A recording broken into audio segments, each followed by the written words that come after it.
Many drafters have difficulty spotting signals to find when a particular archetype is open to their seat. Viewers have been commenting on how our color tallying system has helped them turn signal spotting from a gut feeling exercise into more of a concrete practice. In this episode, we're going to clear up some of the questions we received on calculating and using the color tallying system, and then we'll review the Arena Open draft of Mythic Streamer DeFore and show how to apply the system and the other principles we've taught on this channel to lead you into a better deck. Lastly, we'll compare our final deck against DeFore's. But first, let's review the color tallying system.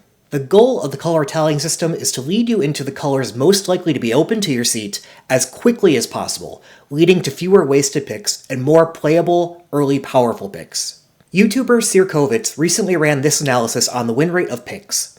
If you can identify in Pack 1 Pick 4, for example, that a given color is more likely to be open, then when you're presented a powerful card in that color versus an equally powerful card of a color that might be cut from your seat, you should pick the card you're most likely to play. The sooner you can identify which color you're most likely to play, the more expected win rate you get because earlier picks are more valuable than later picks. You can see that trend in this bar graph with Pick 1 being about a 58.8% win rate for Pack 1, all the way down to Pick 14 being a 51.2% win rate, and that pattern continues for every pack, so if you are getting the earlier picks of your colors out of packs compared to the people sitting next to you, you are going to have a higher win rate. The problem is you don't have enough information during your early picks to know which color is most open to your seat. But that doesn't mean you have no information. The information you do have does shift the probabilities of particular colors being open to your seat. The color tallying system is a heuristic to measure the probabilities of colors being open to your seat. Calculating the tallies, step 1. For each pick other than the first pick in each pack, find the cards in the pick that stand out as in the highest power tier. We don't count the first pick because there's no signal there. The players to your right had no opportunity to remove a card in a color they'd like to play, and no chance to influence the probabilities of colors you see in the pack. I also don't count multicolor cards or dual lands until I'm already locked into one of the card's colors, because it's common for a player to your right to be in one of those colors, and the player to their right being in the card's other color, closing that lane to you. So it's not really a signal until you're already locked into one of the colors. Cards that stand out as in the highest power tier is perhaps the most subjective piece of this heuristic. It does require the drafter to have a sense of the win rate of cards. However, when reviewing drafts, there is an objective way to measure if you're picking the right cards as standouts. The top drafter should be able to identify when a particular card has more than a 1% higher win rate than another card. If a card wins 1% more than the rest of the cards in the pack, it should stand out in its own tier. You can use 17 lands or untap.gg to find these win rates. Calculating the tallies, point 2. Add a point into the color's tally for each standout card in that color before making your pick. The tallying should happen before you make your pick, since the cards remaining in the pack is additional information influencing the probabilities of colors being open to your seat, and you want to leverage that information as quickly as possible, which includes during this pick. Using the tallies, step 1. When deciding between two cards in the same power tier, take the card of the color with the most points. The colors with the higher points are the ones most likely to be open. Now, it's true that colors you see in later picks are stronger signals than colors you see in earlier picks. To some degree, there should be a mental weighting towards the colors you see later. But the whole point of a heuristic is to act as an easy-to-apply shortcut, and doing more advanced weighting in real time while also assessing standout cards on the clock is too taxing. But usually the tallies are useful for your earlier picks, and once a strong enough signal comes your way that a given color is open, you can lock into that color, abandon your tally count for that color, and use the remaining tallies to help you find your secondary color. Which takes us to step 2. If your options have the same number of points, take the card that pairs best with the color with the most points. There will be picks where the most open color simply does not show up as an option. Before play boosters, draft boosters were collated to ensure there always was a common of each color in the pack. I miss those days because it was another clear signal that a color was taken when that color was missing from the pack. But play boosters no longer adhere to that collation requirement, and a pack could simply be missing your color. You don't want to simply take a card of a much lower power tier just because it's your most open color. But you do want to favor the color you're most likely to want to pair with your most open color as early as possible. And that's why knowing what archetypes have decent win rates and what handful of archetypes are a tier lower such that you like to avoid them is helpful to know for your earlier picks. Now is the point in the video where I need to ask you to do your part to help us grow. But this time I won't even ask you to like and subscribe. Instead, comment down below about how these videos have helped your drafts. We love seeing how we're helping our viewers, and seeing those comments roll in encourages us to crank out more of these videos. So please let us know that you want us to continue and comment down below. And back to our video. Now let's take a look at Dufour's draft and see how to apply our color tallying heuristic. In the last draft video, I showed how color tallying avoided a train wreck when no clear signals identified your colors. Please view the video in the link above if you're looking for an example draft on how color tallying can save a draft. But that's where the power of color tallying really helps. Once you get clear signals, you no longer need to rely on color tallying. In this video, we'll give examples of identifying standout cards to count in color tallying, and show when we're okay to abandon color tallying, either because signals are strong enough or we're avoiding ending in a bad deck. We need 4 wins or 3 wins. Everything else is just some gems. 4 wins gives you 1 loss in draft 2, 3 wins gives you no losses in draft 2. Alright, let's get this going. Okay, the rare is kinda just medium to vanilla. I'm looking at Trapped into the Screen, Thrasher, Glassworks. Probably just Trapped here. It's the most splashable card that's first. Well, being, I guess if you look at removal, this is slightly better, but this is a removal with upside. And then it's a little bit about the color preferences, but if I splash, I'd rather splash Trapped in the Screen. Thrasher has a really high upside, but also there's some upside of drafting the only white card in the pack.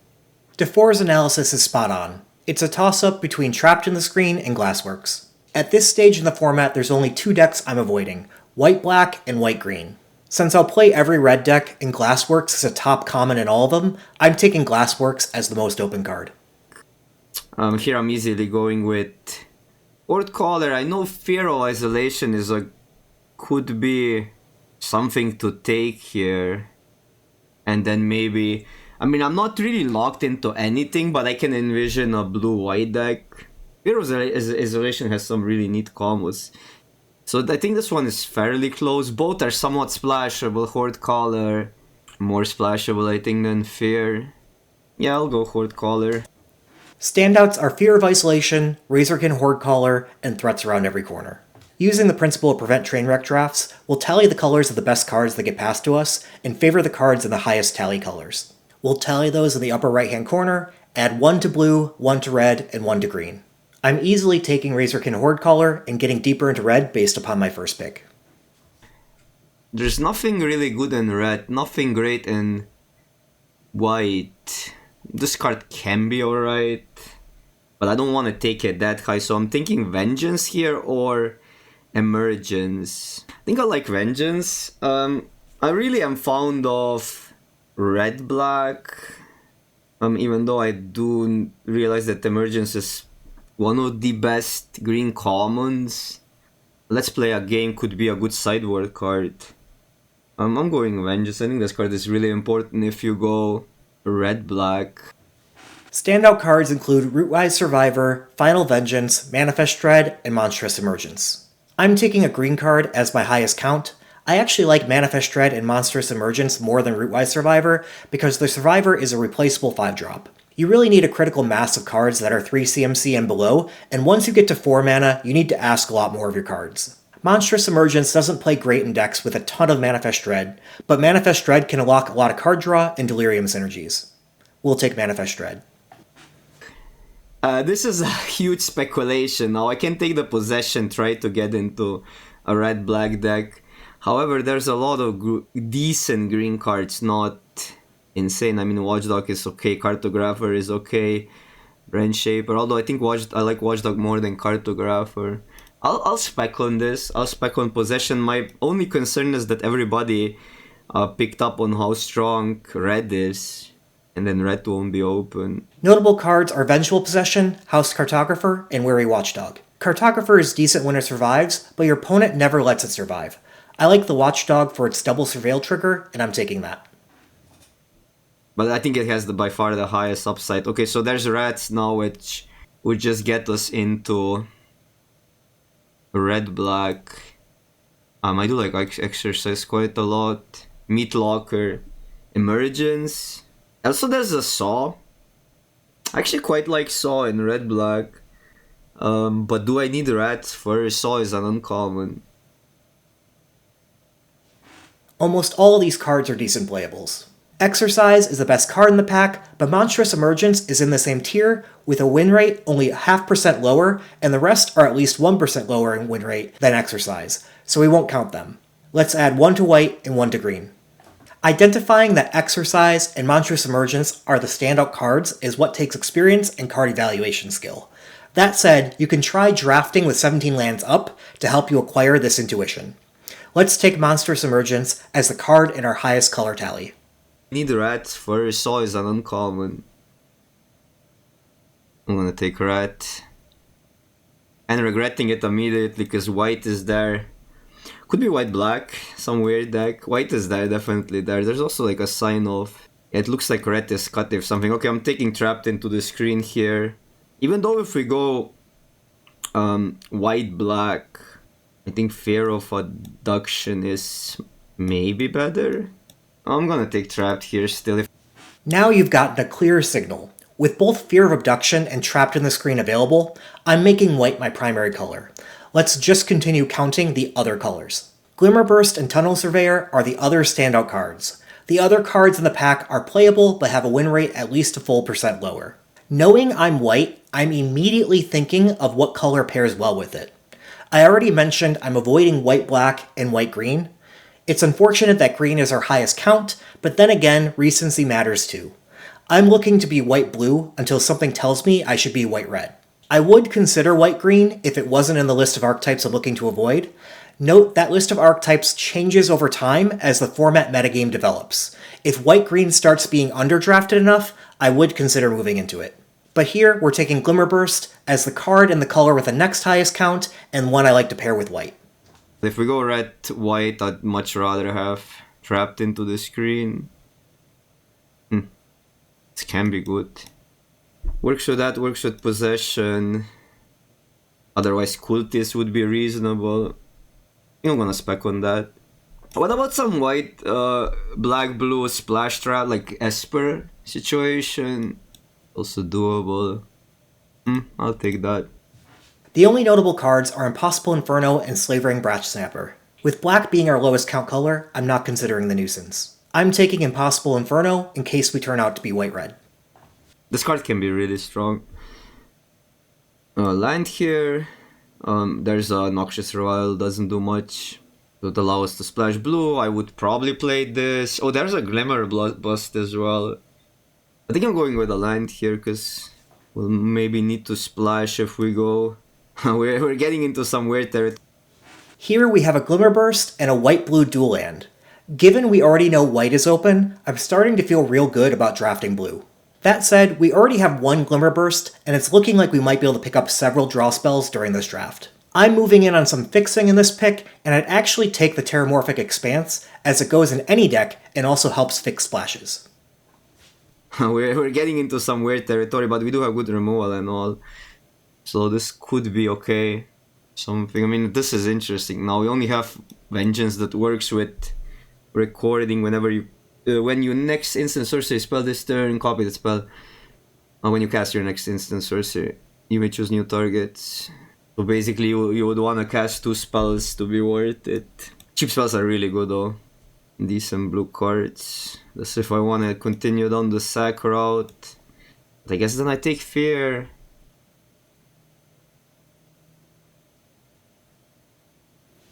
The best card in the pack is Get Out, and it's excellent in blue-white.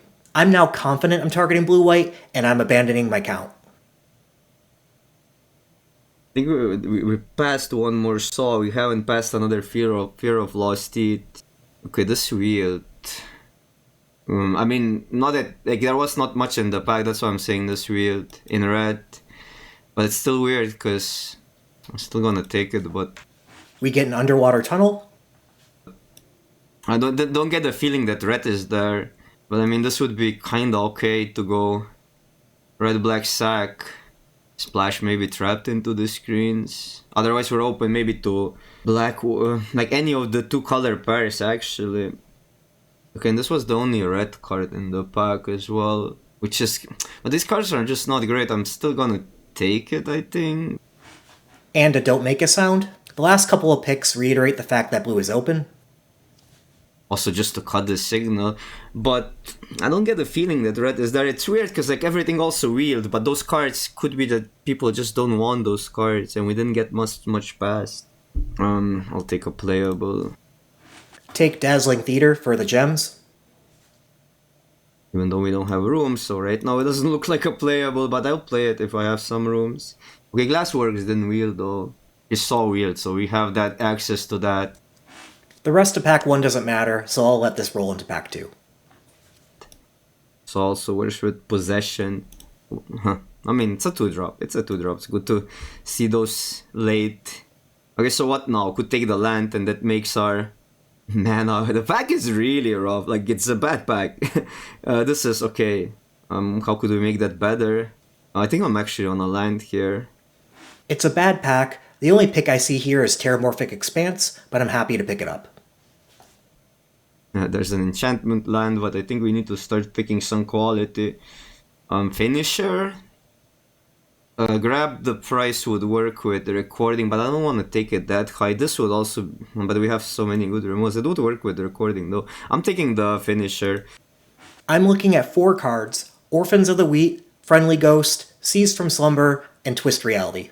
Orphans of the Wheat is pretty weak in white-blue, as it doesn't go with any of your synergies. Friendly Ghost is okay in your aggressive style deck, but we haven't picked up an aggressive base so far. I'm leaning into blue-white control, and Seized from Slumber is a great removal spell for that deck, and edges out Twist Reality based on its importance and power in white control decks. So I'm taking Seized from Slumber. We could be more controlling here. Possibly more controlling. And this is a pack for us, wow. So -3/-3 gives us an excellent sack outlet also, plus a removal. We glow white, I take that. So where do we want to go here? Could also just take the our ship, and that leaves us.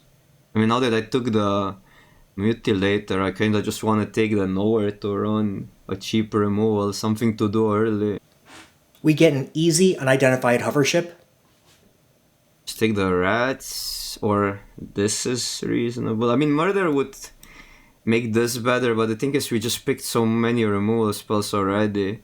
So now we have to decide, do we want to pursue recording or not? Because otherwise rat, I think it's a better pick. This for animator stuff? Or for just value? I'm taking murder here. There's no great cards in this pack for us. I'm speccing on Central Elevator. If we pick up enough rooms, this can be a real finisher in control. It's not the primary way I'd like to win in blue-white control, but it's possible, and there's nothing else to take. I'll maybe like still pursuing the recording plan. Cultist is a value card over kinda nothing. I like Cultist here, I think. So black main. Definitely splashing that Horde color no matter what. No good cards again. That can happen to you in pack 2 since it's the opposite direction of pack 1, but I'd take the Creeping Peeper. Playing possession because we're about sack. And there's a land here, there's a 6/5. Wow, a lot of good green cards. If I take the land out, we could literally do anything. Yes, there's a Head Shredder, but while that card can occasionally go off, if you're a huge fan of that card, you might be surprised to hear it has a lower win rate than Monstrous Emergence, and it's not even close. We're happy to pick up a Meat Locker here. Okay, this is interesting. Emerge with just for value potentially, but there's a percussionist. Goes with our sack team. No, I'm taking this. Can do something funky with works with recording. It's also pretty splashable. White-blue is not an Emerge from the Cocoon deck. We're happy to pick up our second Glimmerburst now. Oh, this is wild. It's a wild draft. They don't have any rooms. Grab would work with recording. Also help us discard something potentially. Manifest Dread for recording. No, I'm taking grab here. We're happy to pick up the best card in the pack with Fear of Surveillance. Well, this will be a funky deck. We just take a land here, right? There's nothing we want here, so I'm speccing on the white-black land in case we splash black, which is a real possibility in blue control decks. I mean, our mana is working, so we can just anything in these colors. Another grab. Take a flyer. Don't really need that flyer, but it literally play now everything. This potentially is a 2-drop, but We take the friendly ghost and plan to cut it. I'll take that. Rat wield, rat, that is good. Still would want some more sack stuff. Okay, so we're definitely at least... We take the ghostly keybearer and probably play it. I mean, at least our black is there, but still. Another grab here. We take the found footage just in case we're low on 2s. We take Dazzling Theater for the gems and move on to pack 3. Rare for the collection. Okay, this is there's also a Dragonfire now that we have recording, but we have so much removal already. This is definitely a good plan to maybe be done with the 4/4s. I really want the Dragonfire here. How many removals? I mean, it's not that I need a removal that badly, but I just want to make this recording better. I think I'm still taking that. We need some power. Standout cards are Unsettling Twins, Tunnel Surveyor, and Murky Sewer. I actually even like Razorkin Hordecaller, Glassworks, and Scorching Dragonfire. We already have a couple of good red cards and might consider splashing red, but then again we don't want to overdo our splash, and there are good blue and white cards here. So I'm taking Tunnel Surveyor as the cheaper card. Ooh, am I splashing it? Can we make that work? It's like a late game card in this deck, but it is a busted card. And we are kinda controlling, and we can reanimate it. Or Sheltered by Ghost, which is just a really good card. While Abhorrent Oculus is interesting, this isn't the deck that turbos out 6 cards into the graveyard. I'd still take it, except for the fact that there's a Sheltered by Ghost in the pack, so we take that. Okay, how many enchantments is this? 4. Not enough. Another Possession with this Vengeance. Glimmerlight. Maybe just is the Demon good enough here? I mean, we only have one reanimation spell. Glimmerlight doesn't look like the best card in this deck. We get an Optimistic Scavenger. It's unfortunate that we aren't aggressive, but this is still a really powerful card in our enchantment-filled deck, and this is the real power of finding your lane. You get absolutely rewarded in pack 3. Scavenger it is. That can sack the rats and stuff. Drowner. Okay, let's take this. What's even our main colors? I mean, we are black main. This we don't know if we even play. This can help with possession. We snap up a Floodpitch Drowner. This is exactly the kind of card you want in blue-white control. We need a 2-drop. I mean, we have random 2-drops if we want, and could just take a 1/1. All these blue cards are late. We have tons of options here with Unwilling Vessel, Fear of Surveillance, Meat Locker, and Unable to Scream. We want early plays, especially early plays that slow down our opponent. I'm taking the Unable to Scream. Another trap. Like, this draft is wild. This would give us some blue mana. Could just play another trap into the screen, but it's not like we're lacking removal. We have Ethereal Armor, Trapped in the Screen, Twist Reality, and the Dual Land, all looking tempting. It's between Ethereal Armor and Trapped in the Screen, and I'm taking Trapped in the Screen. We aren't aggressive and really don't want to be 2-for-1. Trapped answers everything. Stick a land, make sure we can play Oculus. There's another land. Cards are not doing much. Maybe, no, that doesn't even bring, I mean, it brings the rats back. There's a Savior of the Small, Grand Entryway, and a red-white duel. We don't have a ton of Grand Entryway synergies outside the Optimistic Scavenger, but we have some red we'd like to splash. I'm taking the red-white duel. Oh, that's great. I don't mind a Land Cycler to help round out our top end and add to our land count. Let's take the Land Cycler. Twins? For the sack stuff, I mean, our mana is good. I could get Oculus underneath, could take this, but I don't think we're playing recording now. Happy to get an Unsettling Twins? I like twins in this deck. This or whatever. Also happy to get a stocked researcher. Oh wow, this deck is wild. I don't think it's even that bad. And another land cycler. Okay, this we wield. I don't think it's a recording deck. And even another land cycler. I don't need the second spirits. But that's insanely late for a meat locker. And even a meat locker pick 13. Now we'll let the video run and watch DeFore build his deck. Okay. Looking back, I would make some picks differently. I'm quite satisfied what we have, though the quality is high. We didn't get the best sack strategy. Maybe percussionist now in the end product looks better, but I'm not worried. I don't want to play too many hands. We could play one. Because we have stuff to do here. I'll probably have to play one more 2-drop though. Oculus, we might want to grab just to discard that potential. Oh, we have one already. Saw looks great on... Doesn't look that insane in this deck, but if we start making tokens with rats... So let's decide on that. Because we don't have other sack stuff. One possession, but I think it's better to... I mean, we could have the second one, but at that point we didn't have the many sack outlets. So this we can treat like just finishers, because I think we're slightly more on the controlling side. 22 cards. So I can see another grab. my like one island. I think we just play still one island. I'm gonna play for that reason 2 grabs, and that's the deck. We can board into hands. Ooh, that was definitely something of a draft. Also, we don't need that many red sources. Gets another white, so 2 planes for sure. And then let's make sure we have at least 9 black with expenses, because expenses will sometimes also. This is 9. We'll find something else. And then this gives us 3, 4, 7 red. Okay, shall we roll with that? DeFore went 2 and 2. He made the best of what his deck was capable of, and it was just a bit too slow and clunky to earn an entry into Draft 2 of that day.